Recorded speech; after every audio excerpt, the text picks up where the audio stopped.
Well, hi Gators, good afternoon. Thanks for taking a few moments here on the East Coast. This is part of our lunchtime. We are so thrilled that you're here to join us this afternoon and talk a little bit about strengths-based leadership. I definitely want to acknowledge the challenges in our world right now. So I do hope that this message finds you all healthy, safe, supported, and taking good care. I'm thrilled to be joined with my colleague, 𝗦𝗲𝗷𝗲𝗲𝗲, who is here with me this afternoon. We utilize the Strengthsfinder assessment linked to the Gallup organization with a lot of our students. Erica, if you want to transition to the next slide. We use the strengths-based education with a lot of our scholars and students here at the University of Florida. So we thought it would be fun to do a mini lunch and learn with all of you to talk a little bit about what we know about this assessment. We also both work for the Machen Florida Opportunity Scholars Program, which, if you're familiar, is our scholarship and support program for students who are first in their families to go to college, and they're also from lower income families. We support about 1,250 scholars at UF every single year. And so Eric and I really, again, value those of you who are joining us who are MFOS alumni. I see a few familiar names who've joined us so far, as well as so many of you who are supporters of our program also. We could not run one of the top programs or the top program in the country for first-generation low-income students without the support of so many people. So thank you all so much for, again, your time today and for our opportunity to talk about strengths-based leadership and education. So I'm going to turn the floor over to my colleague, Erica, who's going to talk a little bit more about the Gallup organization and the Strengthsfinder instrument. So Erica, take it away. All right. Hi, everyone. So good to be with you today. I'm a proud Gator alum from the class of 2015. So right there with you in the Gator pride. So some of you might have taken Strengths Quest as a student, maybe as a student leader. If not, just some context. It is created by the Gallup organization based out of Omaha, Nebraska. And they were really interested in figuring out what made people talented. So they interviewed about 2 million people who they considered the best of the best. So that's top athletes, organization CEOs, college presidents, really to actually find out how are people engaged at work and really why are some people disengaged at work, and they wanted to understand the difference in those two groups. So how do we get people to be really excited about what they do? Through that assessment, they discovered this kind of idea that you should focus really more on your strengths rather than your weakness. So it's all about leveraging what you're already talented at rather than trying to always focus on the things that we may not have as much skill in. And they found really that when given the space to do what they're good at, people are more often than not engaged, excited about the work they're doing, providing better output, and happier. And that's kind of a benefit for everyone. So they did a lot of research on this. It's very well grounded, and it really helps some folks understand that spending your time in areas that you're good at is going to feel better for us, which I think makes a whole lot of sense. And just to kind of give their definition of a strength, it's the ability to provide consistent, near perfect performance in a given activity. To build your strength, identify your talents, and add knowledge and skills. So you all have the talent, go Gators, you come in with that. We're providing some of the knowledge, some of the understanding of how to really understand what you're gifted in. And then skill building, right? Helping to practice and develop these skills more and more. We can't do that in 30 minutes, but we can hopefully set the foundation for you. And that should be those strengths. We're really going to talk kind of more largely about this as I transition back over to Leslie. So as you can imagine, when we work with our students at UF, and again, many of you may have taken this instrument while you were a student at the University of Florida, or potentially even in your workplace, a lot of companies actually leverage the Strengthsfinder instrument. We recognize that a lot of you also on the call likely have not taken Strengths Quest or the Strengthsfinder instrument, which is completely fine. A lot of our scholars and our students at UF really uncover what they're really good at in college, right? We think about this concept of being well-rounded, which for my 7-year-old is probably a great concept for exposure for a variety of different, sports or hobbies, right? When we're younger, it's really important to have this wide scope and be really, well-versed in a lot of different things. But as we age and as we kind of come into our own, whether that be in college or after college for others, it's important to hone those skills and strengths and figure out what am I really, really good at and how can I impact the world with those talents and those strengths.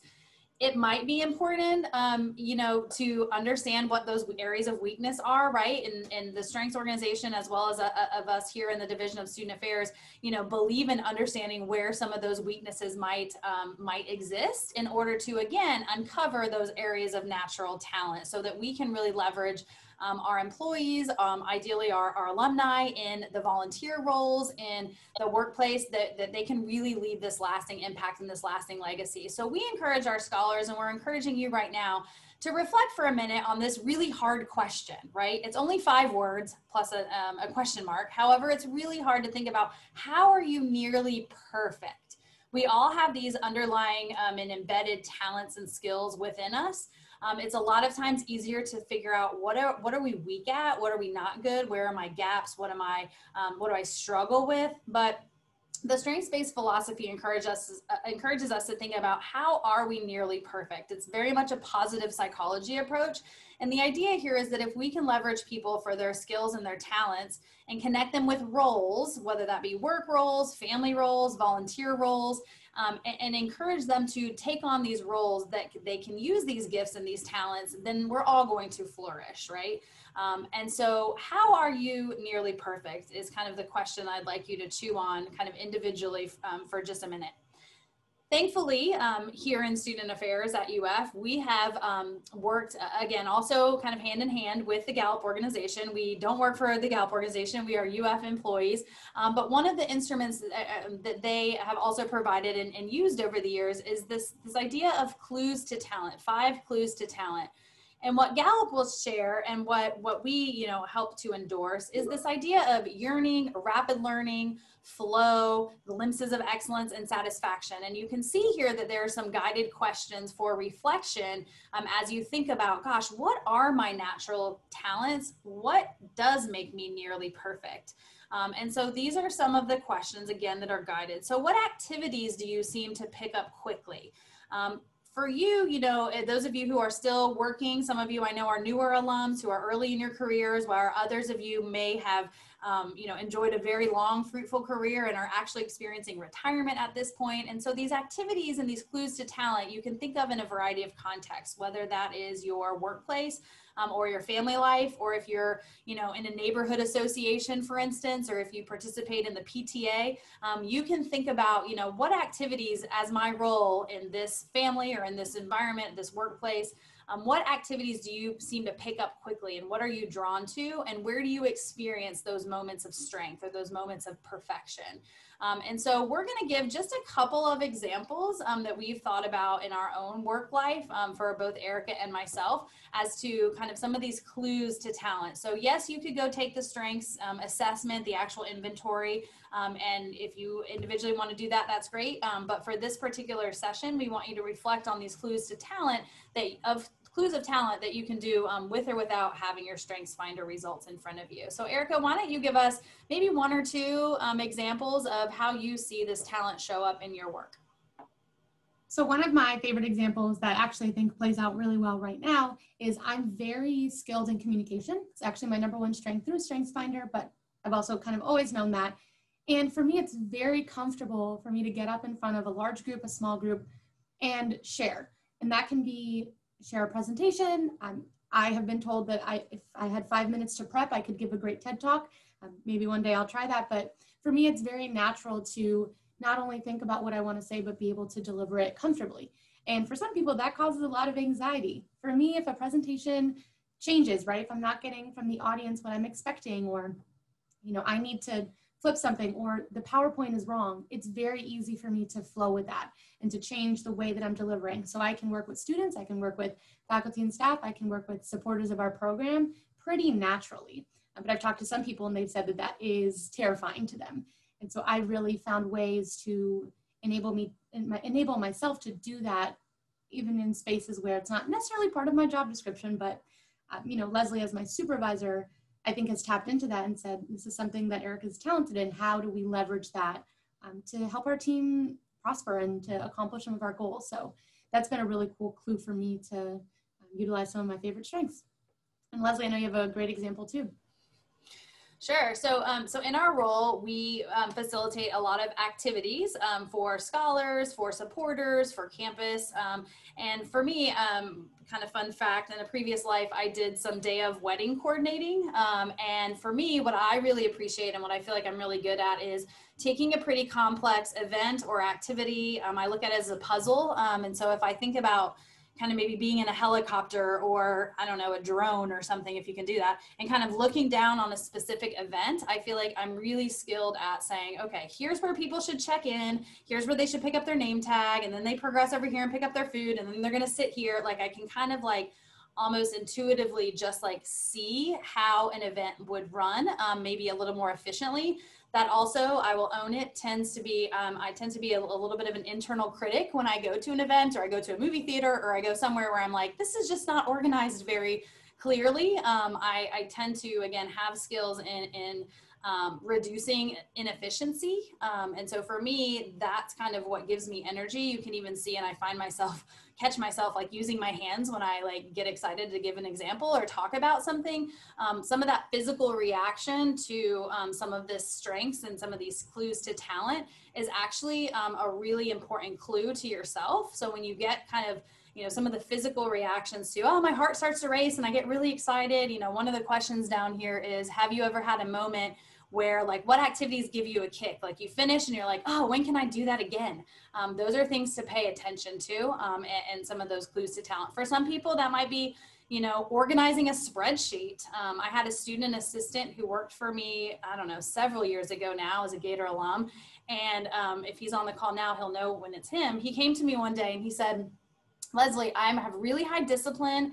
Organization of like things really is important to me. Your server where people have saved all these different files over the years is really a mess and like I can't find anything. So can you give me the ability to just reorganize all of the files and put them in more of a clean situation for those in the future to be able to like find the right things? Like for me, it worked in my brain, right? So you can see and hear maybe a little bit of the nuances. For me, when it's like event-based and kind of flow, I can really sort of put the pieces together, but when it comes to like organizing maybe electronic files and things, that's probably not an area for me that's gonna give me quite as much energy, and I'm not gonna experience the same level of talent. But for that student assistant several years ago, I can attest that we have kept that structure that they created on the server, and it's pretty clear to be able to find some of those electronic files that we need to find now as a team. And so for me, could I have spent hours and hours figuring that project out? Probably so. However, for that particular individual, that activity really played to their talent and played to their strength. And they were able to do it much more quickly than I would have. They were more energized by the activity than I can tell you I would have been in particular. So again, figuring out what makes people tick, yourself as well as those that you supervise and manage or work with is really an important skill. So what we want to invite you to do at this point, I think many folks are familiar with Zoom. So there is, I think on most devices on the right-hand side of your screen, there would be a chat feature going, and maybe at the bottom you can see a area where you can click where it says chat. We'd love to hear, or not hear, but see some of your examples. So when you look at this slide with these kind of guiding questions, what activities are you most drawn to? What are some clues to talent? Again, I know you won't be able to write up a full paragraph like we just gave you an example, but what are some activities that you're naturally drawn to, whether that be in work, at home, in your personal life, with your family, that you would articulate as a clue to a talent that you have? So no right or wrong answer, just use the chat and share with us some of these clues to talent. We would love to celebrate them. Coaching, creating art. Yep, so coaching takes, right, a lot of work with other people. Erica, feel free to chime in too. Problem solving for sure. I think in every avenue, right? Every sort of job is so crucial. Investing in financial advice, and I would imagine that the clue to talent is more than just investing and advising. It's more the how and kind of the building blocks and the pieces of the investing and financial advising for sure. Organizing events. Oh, hi, Kristen. She's an alum that I know. Okay, cool. Something involving high attention to detail, communication, research. Yep, great. Empathy and writing. Good. Yes. And again, I recognize some of the names here too, and I know some of you have taken Strengthsfinder, so this is exciting. Coordinating chaos, love that.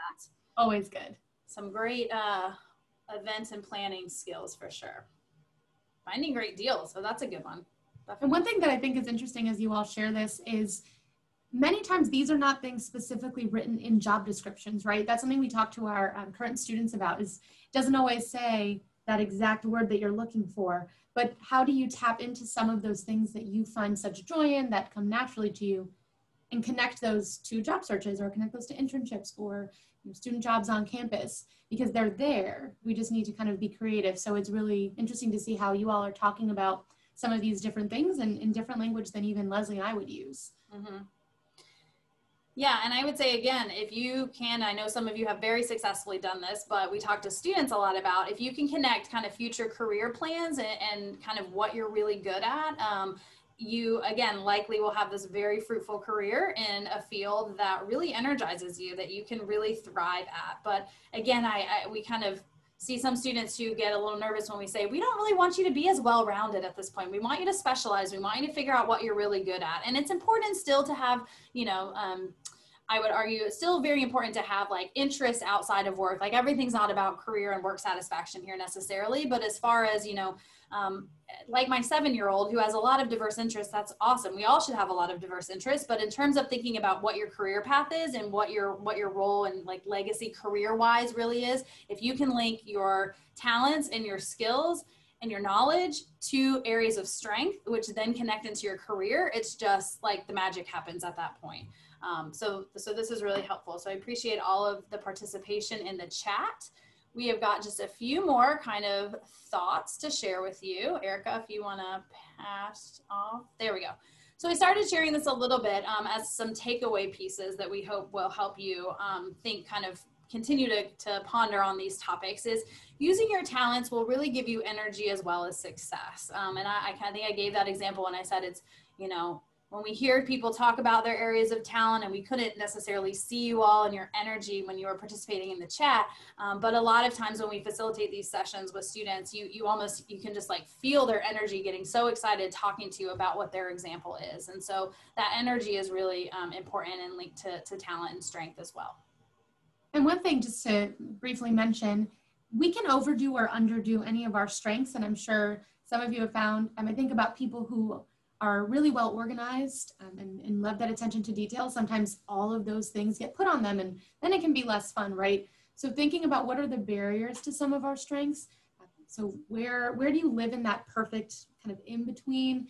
I always think one of my strengths is woo. It's winning others over. It means I'm a high connector to people, and I love kind of finding my common ground with other humans.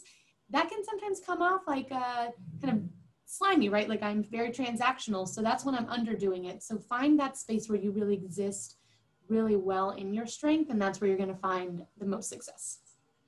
Yeah, I think same there, Erica. I mean, one of my top 5, one of my talents is responsibility. So follow through, showing up places always on time, if not early, taking on a lot, being kind of looked to as somebody who always follows through.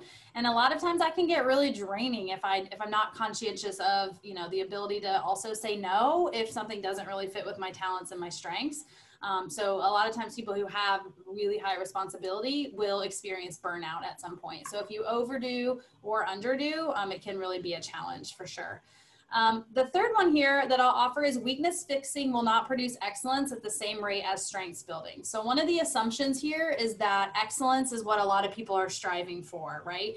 And so if you think about it on kind of, if you all can see me, weakness fixing is an area of lesser talent that might not be as solid for you. You can definitely put in time and you can improve your weaknesses. This is definitely something to consider. We can all improve on weaknesses.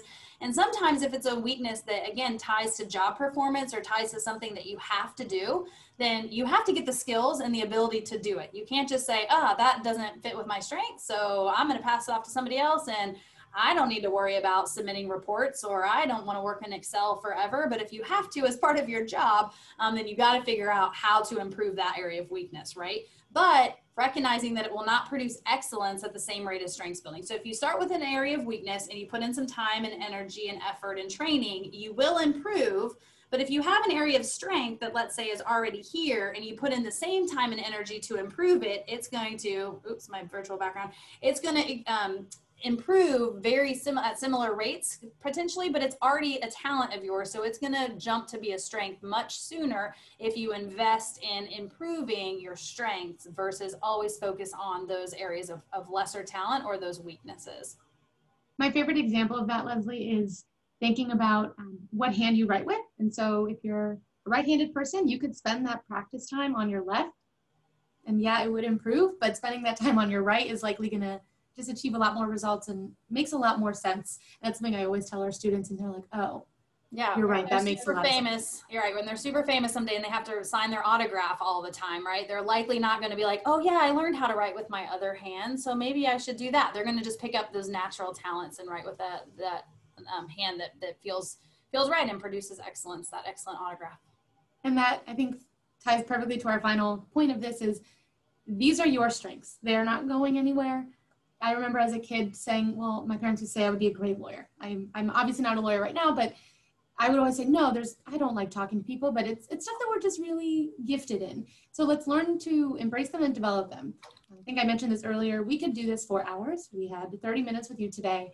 So really spend that time developing these, honing them, finding ways to use them to leverage parts of your job that might not bring you as much joy, but are still part of it. And really hone in on them, because they will end up bringing a whole lot of satisfaction to your job and to your life generally.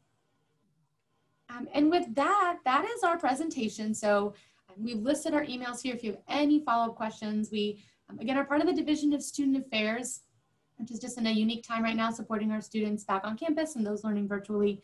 But thank you especially to the Alumni Association. Leslie and I are both UF alums, so it's really a cool space for us to exist in, to speak with you all today and share a little bit about what we care so much about.